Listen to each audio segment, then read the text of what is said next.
आज हम लोग पढ़ने वाले हैं सेक्सुअल रिप्रोडक्शन। सेक्सुअल रिप्रोडक्शन किसे कहते हैं? तो आप कह सकते हैं जब मेल और फीमेल मिल करके नए जीव को जन्म देते हैं तो उसी को कहा जाता है सेक्सुअल रिप्रोडक्शन। सेक्सुअल का मतलब होता है दो प्रकार के, अर्थात नर और मादा मिल करके जब नई पीढ़ी को बनाए तो उसी को बोल देंगे लैंगिक जनन अर्थात सेक्सुअल रिप्रोडक्शन। तो सेक्सुअल रिप्रोडक्शन दो टाइप से होते हैं। सबसे पहले देखा जाता है पादपों में भी होंगे और दूसरे में देखा जाता है तो जंतुओं में भी होंगे। तो पादपों में जो होंगे वो ऐसे पौधे होंगे जिनमें पुष्प लगेंगे। जिन पौधों में फ्लावर होंगे उन्हीं में लैंगिक जनन होगा, जिनमें फ्लावर नहीं होगा उसमें लैंगिक जनन बिल्कुल नहीं होगा। देखते हैं तो यहाँ पे हम देखेंगे सबसे पहले पादपों में लैंगिक जनन। क्या देखेंगे? पादपों में लैंगिक जनन।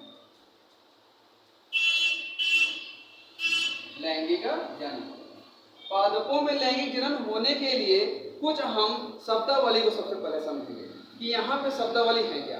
तो पादपों में आप देखेंगे पुष्प होते हैं। क्या होते हैं? पुष्प होते हैं, जिसको हम फ्लावर बोल देंगे। अब ये जो पुष्प होंगे इसमें एक होंगे नर भाग, एक होंगे मादा भाग। नर भाग को हम बोल देंगे मेल पार्ट और यहाँ पे मादा भाग को बोल देंगे फीमेल पार्ट। नर भाग जो होंगे बनाते हैं पराग कोश। क्या बनाएंगे? पराग कोश। और इन्हीं पराग कोश के अंदर बनता है पराग कण और इन्हीं पराग कण को हम बोल देंगे युग्मक।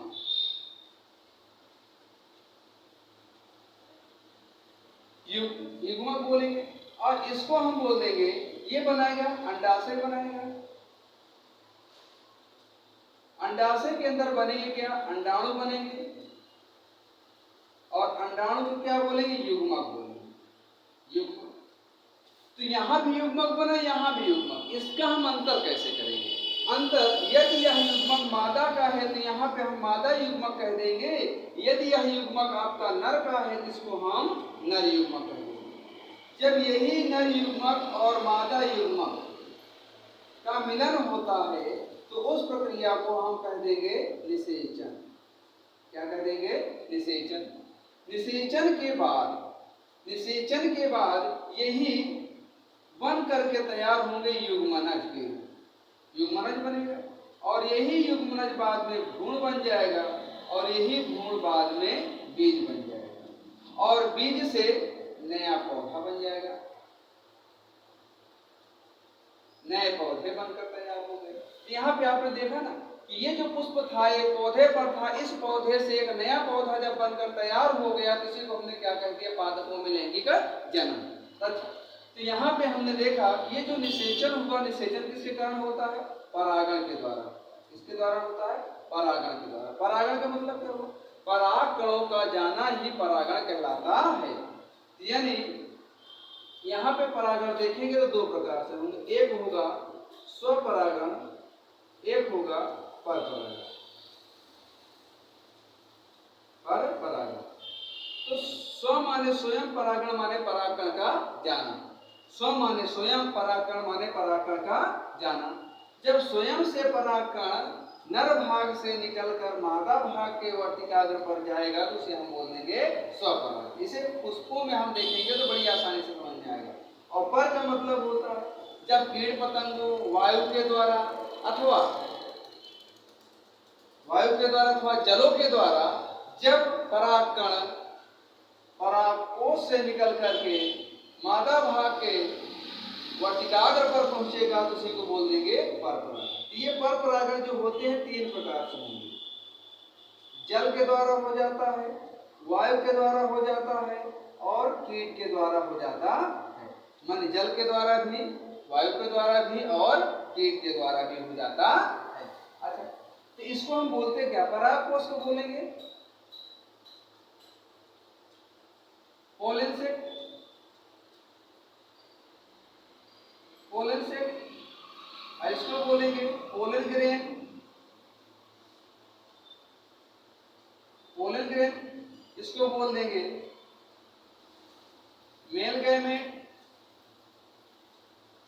इसको बोल देंगे सेल्फ पॉलिनेशन, अंग्रेजी में इसको बोलेंगे क्रॉस पॉलिनेशन,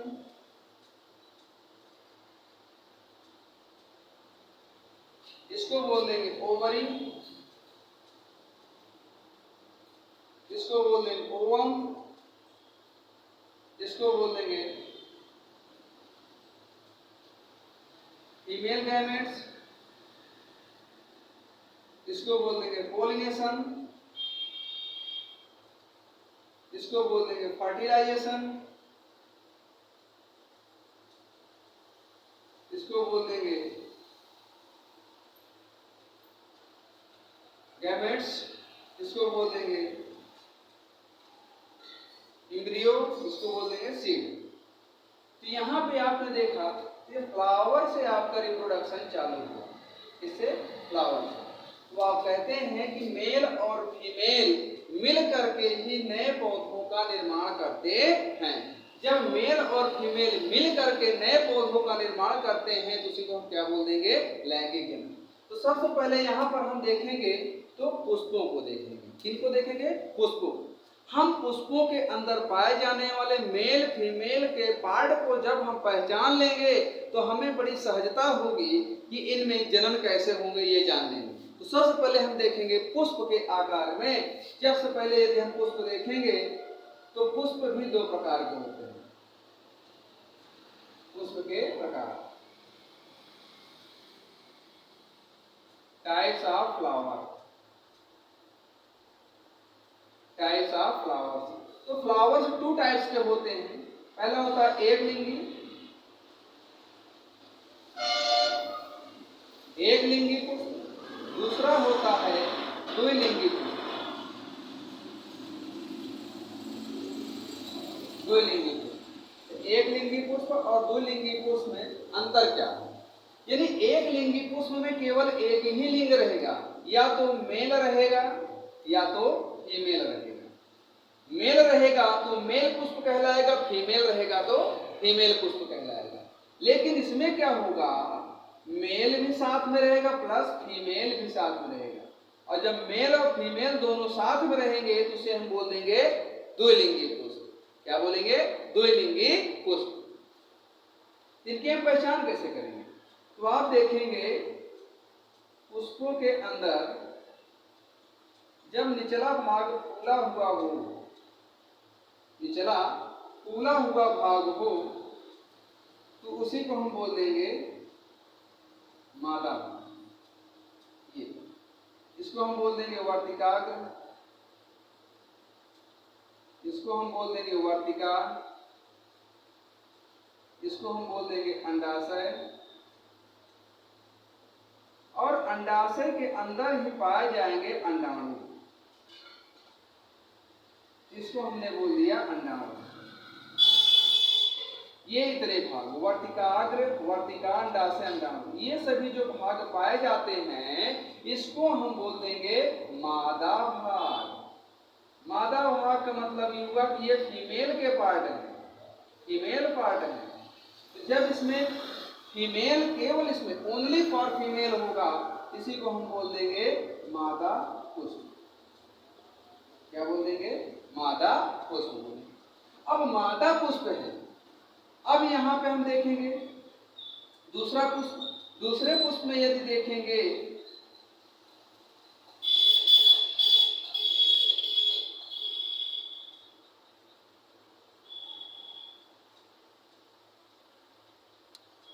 दूसरे पुष्प में देखेंगे यहाँ पे केवल ऊपरी फूली हुई भाग है तो उसको हम बोल देंगे मेल पार्ट।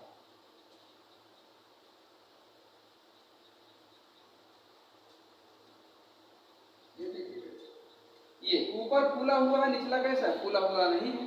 ये अगर ऊपर फूला हुआ भाग है तो इसको हम बोल देंगे परागकोश। और ये क्या है? तंतु। इन्हीं परागकोश के अंदर पाया क्या जाएगा? परागकण। इसको हम बोल देंगे मेल पार्ट, मेल पार्ट। ये मेल पार्ट हो गया। तो यहाँ पे देखा ये भी एक लिंगी है, ये भी एक लिंगी है। इसको हमने बोल दिया नर पुष्प। क्या बोले? नर पुष्प बोले। अब नर पुष्प के साथ साथ हम देखेंगे द्विलिंगी पुष्प में।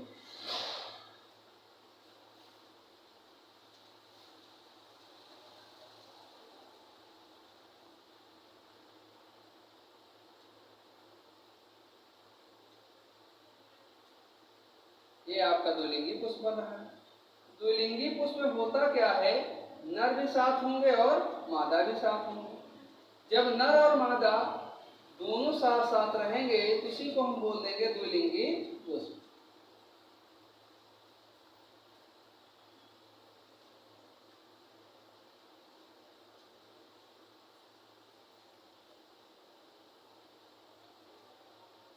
ये देखो, तो यहाँ पे आपने कहा इसको द्विलिंगी पुष्प। द्विलिंगी पुष्प, द्विलिंगी पुष्प में सबसे इजी बात यह है कि अगर नीचे फूला हुआ भाग हो, ऊपर कम फूला हुआ भाग हो, तो उसी को हम बोल देंगे मादा पुष्प। क्या बोलेंगे? मादा पुष्प बोलेंगे। और ऊपर फूला हुआ भाग हो, नीचे समतल हो, जैसे ये, इसको बोल देंगे हम नर पुष्प। जब मेल और फीमेल दोनों एक ही पुष्प पर पाए जाएंगे तो उसको सीधे सीधे बोल देंगे द्विपुष्प, द्विलिंगी पुष्प। क्या बोलेंगे? द्विलिंगी पुष्प। तो यहाँ पर हम समझेंगे कि यहाँ पे बीज कैसे बनेगा। तो ध्यान सी बात है कि आपने कहा कि नर होता है, नर के अंदर होता है परागकोश। तो यहाँ पे आपने देखा ना, ये हुआ परागकोश हुआ, परागकोश हुआ। अब इसी परागकोश के अंदर पाया क्या गया? परागकण पाया गया। क्या पाया गया? परागकण पाया गया। इसी परागकण, ये परागकण, अच्छा ये मादा मादा पाया गया, अंडाशय कंडाशय, इसको हमने कहा अंडाशय ये है, अंडाशय पाया गया। और अंडाशय में क्या है? अंडाणु। तो ये है अंडाणु है, इसी अंडाणु को हम मादा युग्मक बोल देंगे। अब यहाँ से ये परागकण के निकल करके यहाँ पर आया। जब यहाँ पर परागकण निकल करके आया तो उस प्रक्रिया को यहाँ पर क्या बोल दिया गया? परागण बोल दिया गया। क्या बोला गया? परागण बोला गया। माने कि जब परागकण से, जब परागकोश से परागकण निकल करके यहाँ पर आ जाए, आपके वर्तिकाग्र पर आ जाए, जब वर्तिकाग्र पर आ जाएगा उस प्रक्रिया को यहाँ पर बोल देंगे परागण। क्या बोल देंगे? परागण। और यह परागण जब अंकुरित होगा, ध्यान दीजिएगा, अंकुरित होगा तो ये कहाँ पर आ जाएगा? ये आपके अंडाणु से जाकर के मिल जाएगा। यहाँ पे प्लस आपने क्या किया? अंडाणु और परागकण जब दोनों मिल गए तो उस प्रक्रिया को यहाँ पर बोल दिया गया निषेचन। क्या बोल दिया गया? निषेचन। ये निषेचन के बाद क्या बनाएंगे? सेल बनाएंगे, कोशिका बनाएंगे, सेल कोशिका बनाएगी। और यही जब कोशिका 2-3 कोशिका में परिवर्तित हो जाएगी तो उसको हम बोल देंगे युग्मनज। क्या बोल देंगे? युग्मनज बोलेंगे। और यही युग्मनज जब ढेर सारी कोशिकाओं में परिवर्तित हो जाएगी तो उसको भ्रूण बोल देंगे। वही भ्रूण बाद में बीज में परिवर्तित हो जाती।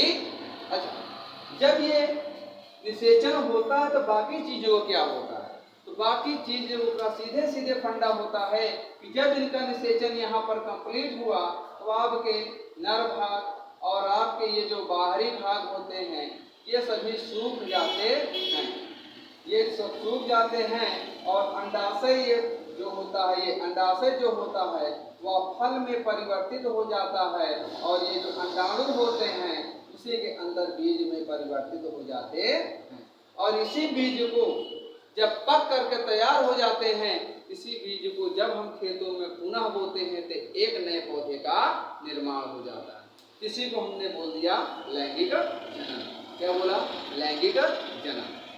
अब लैंगिक जनन के लिए हम यहाँ पर समझ गए हैं तो हम समझेंगे परागण कैसे हुआ। परागण भी 2 प्रकार के होते हैं, एक होता है स्वपरागण के रूप में, एक होता है परपरागण के रूप में। तो स्वपरागण क्या है देखेंगे।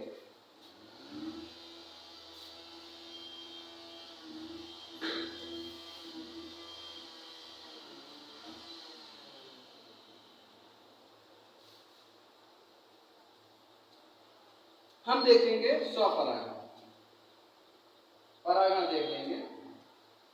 परागण, परागण को अंग्रेजी में बोला जाता है पोलिनेशन। तो पोलिनेशन 2 प्रकार के होंगे, एक होगा स्वपरागण, दूसरा होगा परपरागण।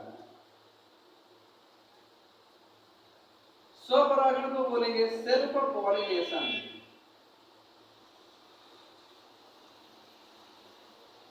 और दूसरा होगा क्रॉस पॉलिनेशन।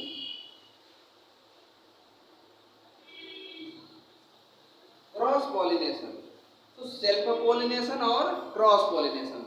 जो ये सेल्फ पॉलिनेशन होगा यह स्वयं से होगा, एक ही पुष्प में होगा। जैसे अब मानिए यह एक प्रकार का पौधा है,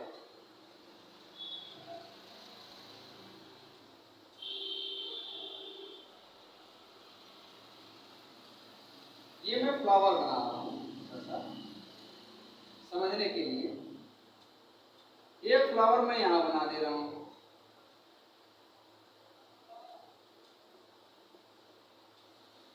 ये छोटा सा फ्लावर इधर बन गया, एक छोटा फ्लावर उधर बन गया, और इसमें कुछ पत्तियां बना दे रहा हूं ताकि पौधा देखने में सुंदर लगे।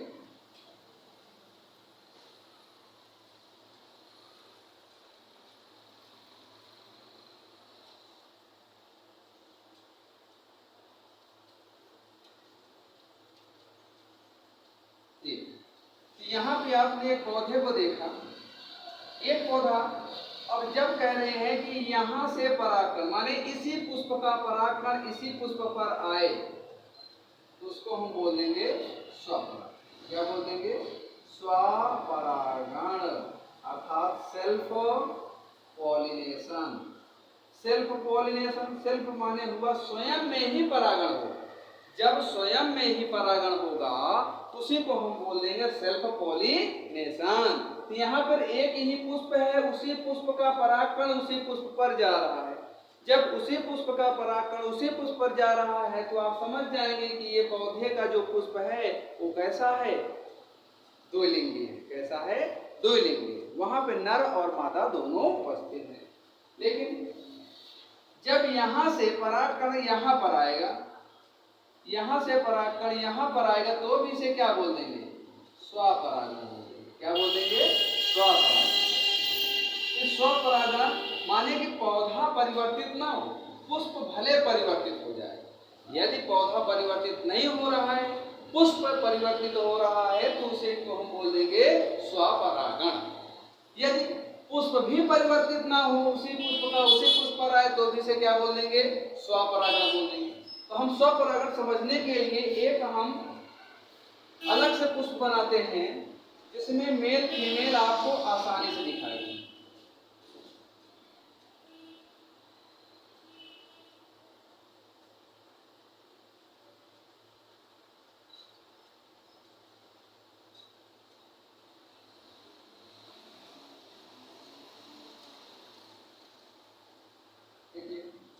अब ये हो जाता है पराग कोश। समझने के लिए है, पराग कोश के अंदर पाया क्या गया? परागकण पाया गया। अब इसका परागकण, ये जो परागकण है इसके अंदर का ना, ये परागकण जब यहाँ पर आके गिरे तो यहाँ पे क्या हो गया? स्वपरागण। क्या हो गया? स्वपरागण। तो स्वपरागण हो गया, किसी को हम बोल दिए स्वपरागण। तो ये इस तरह के पौधे को द्विलिंगी पुष्पों में ही स्वपरागण जल्दी हो जाता है, लेकिन कभी कभी एक लिंगी में भी हो जाता है। कारण क्या होता है कि इस पुष्प का परागकण यहाँ पर आ जाता है, तो जाहिर सी बात है कि अगर पुष्प अलग अलग होगा, अर्थात मेल ये होगा, मान लीजिए ये फीमेल हो गया, तब पर इसका परागण आसानी से हो गया। तो इस तरह को हम बोल देंगे स्वपरागण। लेकिन यहाँ पे परपरागण की बात आती है, तो परपरागण कैसे होगा हम इसके समझेंगे। एक पौधा हम और लेंगे, इस पौधे के अंदर भी एक पुष्प बनाएंगे समझने के लिए। इधर भी एक हमने पुष्प बना दिया समझने के लिए, और अच्छा लगने के लिए इसमें हम पत्तियां बना दे रहे हैं ताकि पुष्प पौधा देखने में अच्छा दिखाई दे, अच्छा भी लगे। ये देखिए, ये आपका ए नंबर हो गया, ये नंबर हो गया बी। दोनों की जाति क्या है? जाति समान है। मान लीजिए अगर मटर ये वाला है तो मटर ये वाला भी होना चाहिए, सरसों ये है तो सरसों ये भी होना, माने जो पौधा होगा वो समान होगा। समान पौधों में ही परागण आसानी से होता है, क्योंकि उनके जो गुणसूत्र होते हैं दोनों के समान होते हैं। समान गुणसूत्रों में जब जनन होगा उनकी संतानें भी तो समान ही बनेंगी, इसीलिए सदैव समान पौधों में होगा। अच्छा, जब यहाँ का परागकण इससे पर आया दूसरे पौधे पर, उसी जाति के दूसरे पौधे पर परागकण आ गया, यहाँ पर हमने बोल दिया पर परागण। तो पर परागण यहाँ से तात्पर्य हुआ पौधे में परिवर्तन। क्या हुआ? पौधे में परिवर्तन। पौधे में यदि परिवर्तन ना होता तो क्या होता? यहाँ पे स्वपरागण हो, लेकिन पौधे में जैसे ही परिवर्तन हो गया यहाँ पर क्या कहलाया? पर परागण। तो पर परागण के बिना, यानी परागण के बिना, चाहे पर स्वपरागण हो चाहे पर परागण, परागण के बिना पुष्पों में फल नहीं बन सकता है। पुष्पों में फल बनने के लिए, नया पौधा बनने के लिए परागण होना बहुत ही जरूरी है। आशा करता हूं कि पेड़ पौधों के लैंगिक जनन बड़ी आसानी से समझ में आया होगा। इसके बाद हम देखेंगे आपके जंतु जगत में